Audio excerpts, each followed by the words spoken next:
Everyone ages differently, and you age differently according to all sorts of factors. So you can age worse because of your skeletal structure. So if you, for example, if you lose calcium, you might lose some of the underlying structure of your face a bit sooner.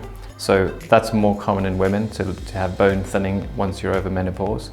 And that can change the structure of your face, but also diet and the amount of vitamin D you might have had in your life might have affected that as well.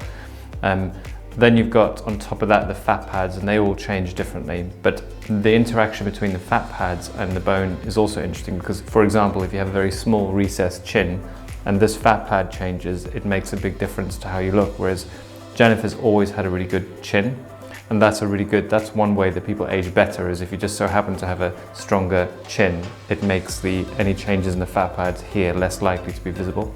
So she could have been blessed genetically, having good underlying structure, good proportions, which she definitely has been blessed with.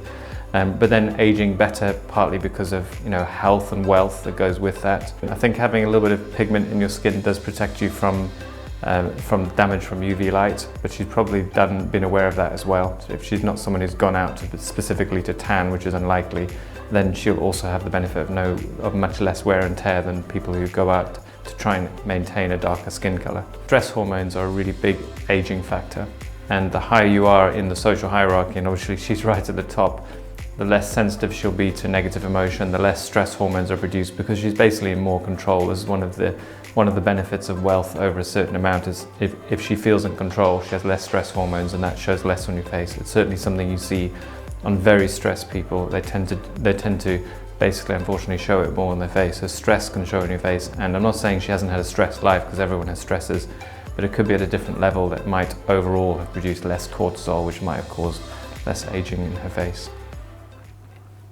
I think a lot of people are going to disagree with what you said, because she's a mother, she gives concerts, she travels all over the world, and she has to keep up this persona. So some people might say that she's actually more stressed than some people.